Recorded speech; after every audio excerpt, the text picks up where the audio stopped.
नमस्कार, एक बार फिर दोबारा मैं अपने नए वीडियो के साथ। तो अभी तक हम रिफ्लेक्शन का जो पार्ट है उसको कवर कर चुके हैं और अब हम नया अपना टॉपिक लेते हैं इसी लाइट चैप्टर का ही, दैट इज रिफ्रैक्शन।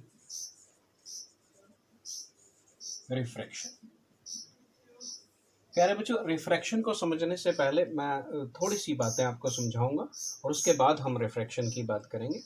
सबसे पहली बात, ट्रांसपेरेंट मीडियम। ट्रांसपेरेंट मीडियम, प्यारे बच्चों, आप सभी जानते हैं कि ट्रांसपेरेंट मीडियम क्या होते हैं। ये वो मीडियम या वो ऑब्जेक्ट्स जिनमें से कि लाइट जो है वो गुजर जाती है, पास हो जाती है, ऐसे मीडियम को हम क्या बोलते हैं? ट्रांसपेरेंट, यानी थ्रू विच लाइट पासिस।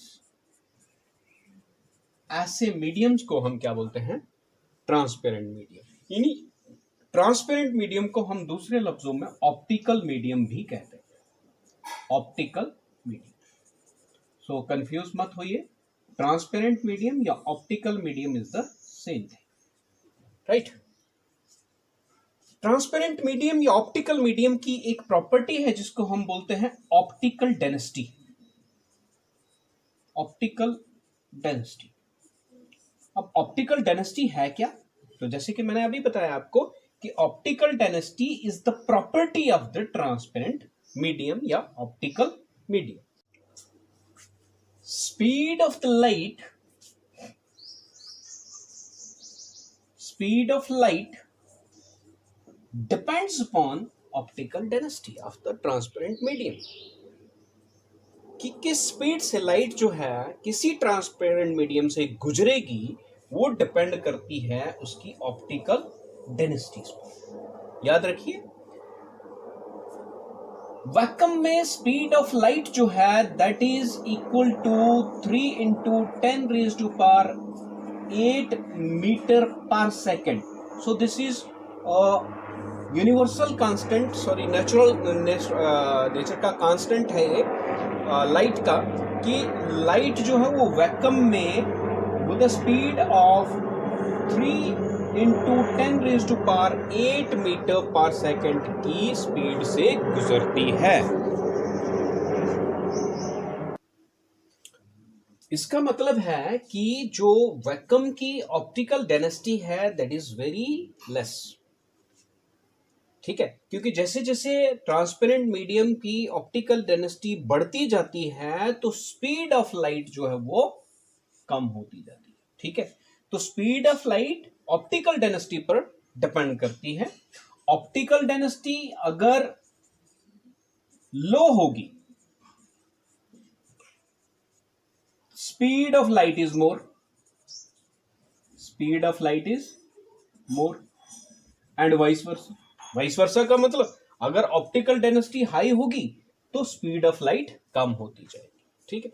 इसी तरीके से अगर हम वाटर की बात करें कि वाटर जो ऑप्टिकल मीडियम है इसमें स्पीड ऑफ लाइट क्या है, that is about 2.25 into 10⁻8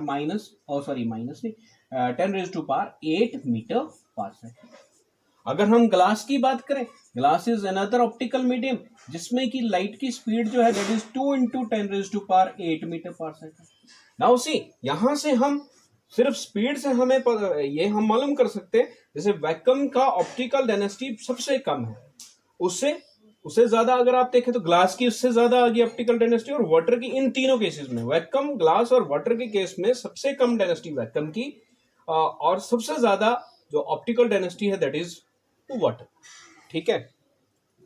okay, अब दूसरी बात, यहां पर एक और चीज का हम जिक्र करेंगे, रिफ्रैक्टिव इंडेक्स। यहां पर बात लिखते हैं, रिफ्रैक्टिव इंडेक्स। प्यारे बच्चों, ये रिफ्रैक्टिव इंडेक्स होता क्या है, जरा इसको समझते हैं। तो रिफ्रैक्टिव इंडेक्स की अगर हम बात करें तो इट इज अ रेशो, ठीक है, it is a ratio. Ratio of what? Ratio of speed of light, speed of light in vacuum to the speed of light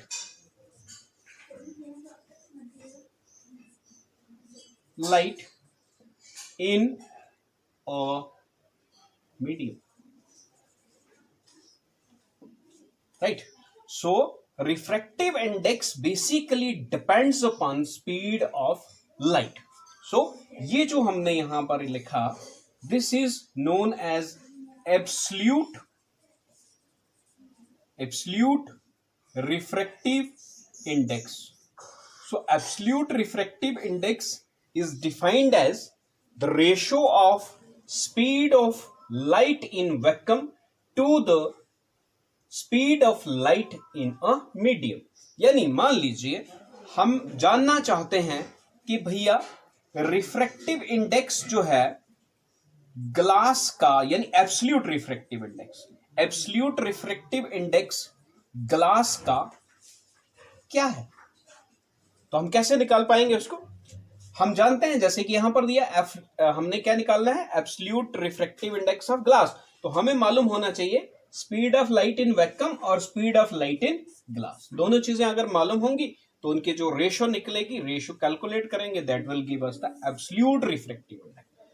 तो absolute refractive index is always calculated with respect to the speed of light in vacuum. तो जब भी किसी भी optical medium का refractive index with respect to speed of light in vacuum निकाला जाता है, ऐसे रिफ्रैक्टिव इंडेक्स को हम क्या बोलते हैं, एब्सोल्यूट रिफ्रैक्टिव इंडेक्स। दूसरी relative refractive index, this is another refractive index, relative refractive index. So let us see, there are two medium, say medium 1 and medium 2.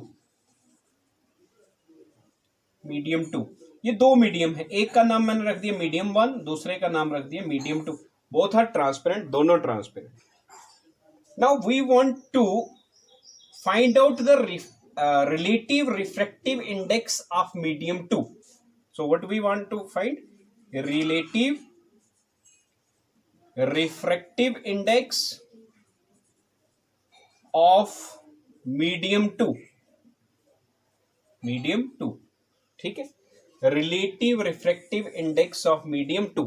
So relative refractive index of medium 2 is defined as the speed of light in medium 2 divided by speed of light in medium 1. In medium 1, again relative refractive index of medium 2, मैं यहां example लेकर बता रहा हूं, medium 2 is equals to speed of light in medium 2 divided by speed of light in medium 1. तो जब किसी एक मीडियम का refractive index with respect to another medium निकाला जाता है, that is called relative refractive index. जैसे यहीं पर अगर हम थोड़ा सा चेंज करते हैं कि रिलेटिव रिफ्रैक्टिव इंडेक्स जैसे मीडियम 2 का निकालना, relative refractive index of medium 1 का अगर हमें निकालना होगा तो that is equals to speed of light in medium 1 divided by speed of light in medium 2. So then it will give you the relative refractive index of medium 1.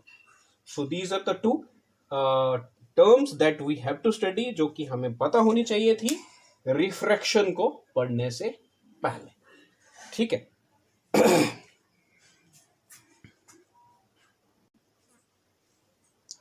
Okay, अब बात करते हैं रिफ्रैक्शन की। रिफ्रैक्शन क्या होता है? तो हम यहां पर मान लेते हैं ये एक इंटरफेरेंस मान लेते हैं, इंटरफेस है, इसके ऊपर जो है दैट इज एयर, और यहां से नीचे मान लीजिए क्या है, ग्लास। ओके, ये ग्लास आ गया और ये ऊपर जो है air.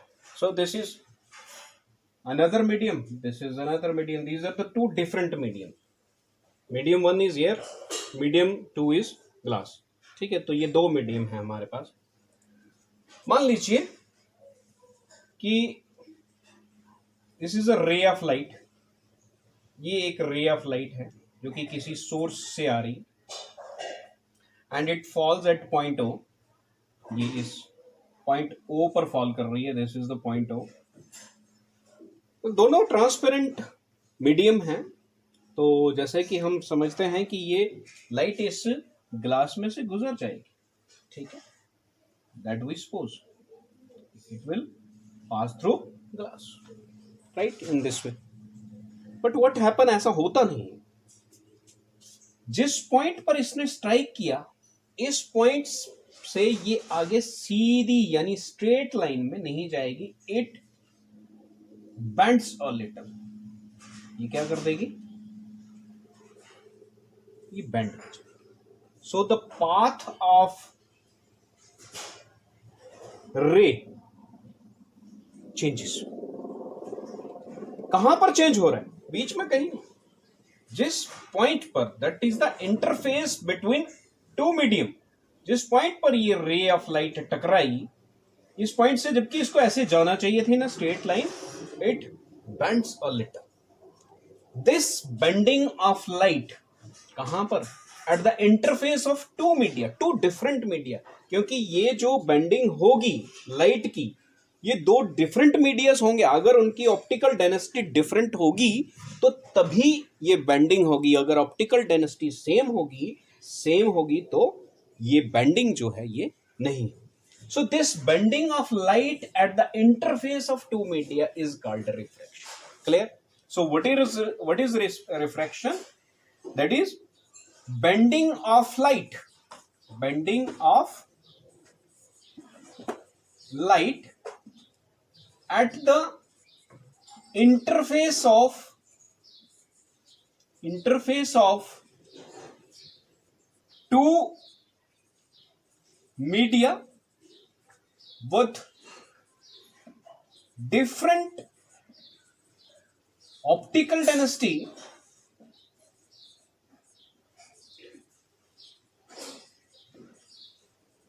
with different optical densities is called refraction.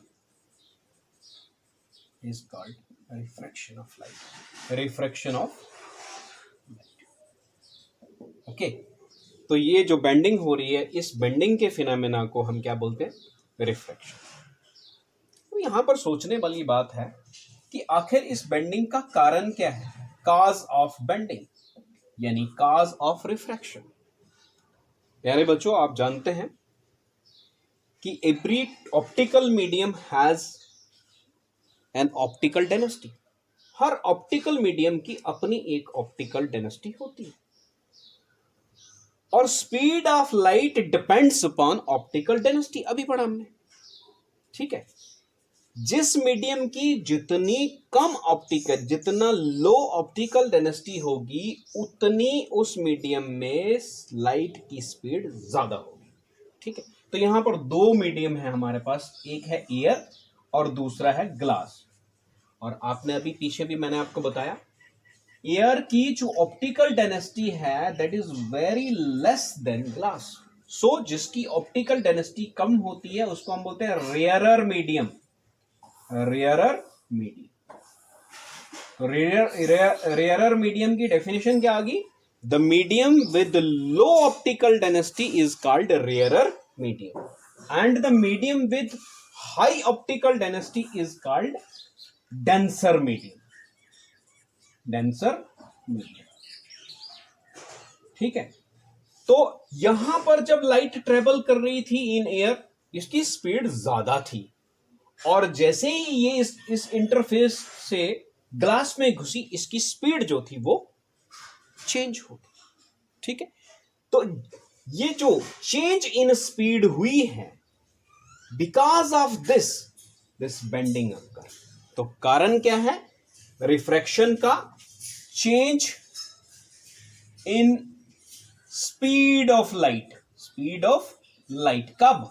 जब लाइट एक ऑप्टिकल मीडियम से दूसरी ऑप्टिकल मीडियम पर में घुसती है, तो at the point of interface जहां पर वो दोनों मीडियम एक दूसरे के साथ मिलते हैं, उस पॉइंट पर ये जो चेंज होती है लाइट की स्पीड, यही एक कारण है जिसकी वजह से क्या होगी, रिफ्रैक्शन होगी। सो this is the cause of refraction. Refraction जब भी होगी, refraction always follow 3 laws which are called laws of refraction. So laws of refraction क्या होते हैं? Those laws which are followed by the ray of light while undergoing this phenomena refraction. So those laws are called laws of refraction. Laws of refraction को पढ़ने से पहले जरा यहां पर समझ लीजिए। So ये जो light ray which is emitted from the source, जो कि source से आ रही है, this ray is called incident ray. इसको क्या कहेंगे हम? Incident ray. जिस पॉइंट पर ये इंटरफेस पर स्ट्राइक कर रही है इसको हम बोलेंगे point of incidence,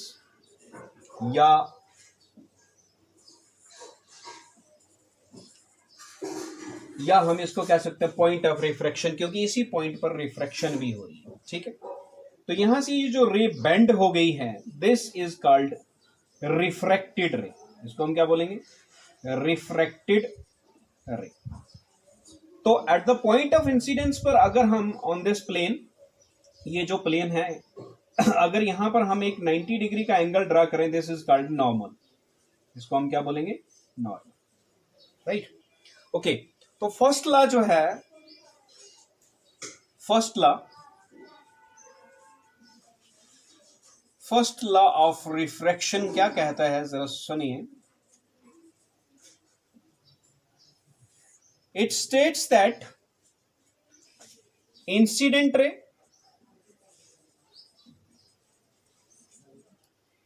refracted ray and normal, कौन सी? Incident ray, refracted ray and normal, they all lie on the same plane at the same point. All lie on the same plane and at same point. So this is the first law of refraction. Now second law of refraction.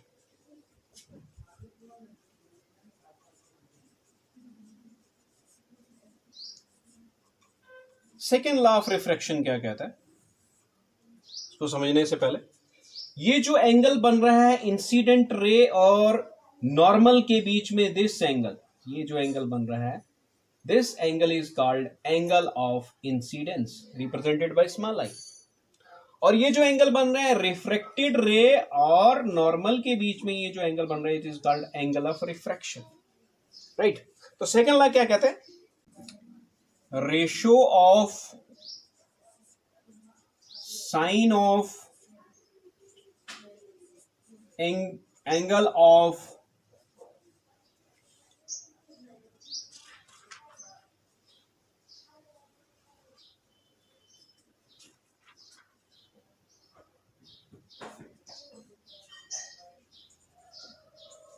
Incidence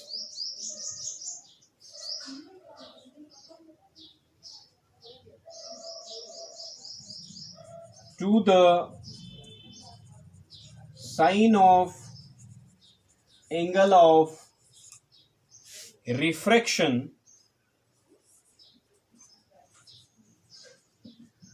for a given pair of media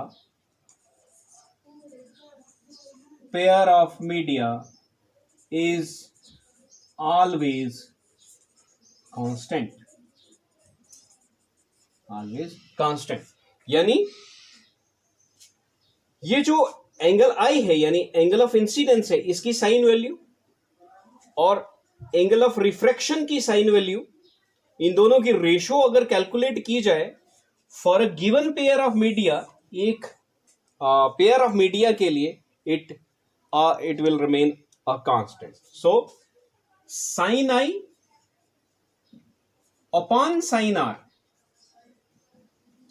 is equals to n, where what is n? N is constant. N is constant, and this constant is known as refractive index, जो अभी हमने पढ़ा. सो refractive index यहां से दूसरे तरीके से भी अब हम डिफाइन कर सकते हैं. वहां पर हमने कहा था refractive index is the ratio of speed of light in vacuum to the speed of light in a medium, that is absolute refractive index, और दूसरा रिलेटिव रिफ्रैक्टिव इंडेक्स पढ़ा था हमने. तो यहां पर we can define this refractive index as the ratio of sine of angle of incidence to the sine of angle of refraction for a given pair of medium. That is also called a refractive index. So this is the second law of refraction.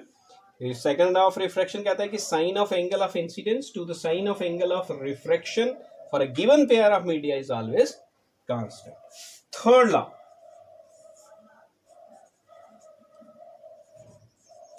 Third law of refraction. बेटा जब भी refraction होगी then frequency remain same. Frequency में कोई change नहीं आएगी. Frequency do not undergo any change. Do not undergo change. तो फिर चेंज किस में आएगी? चेंज आएगी वेलोसिटी में एंड वेवलेंथ में. तो कौन सी चीज चेंज होगी? That is velocity as well as wavelength of light undergo change, whereas frequency of the light remain the same. So velocity and wavelength undergo change. So this is the third law of refraction, that velocity do not undergo any change while this phenomena refraction is taking place. So this is about the refraction. We will continue it. Till then, thank you.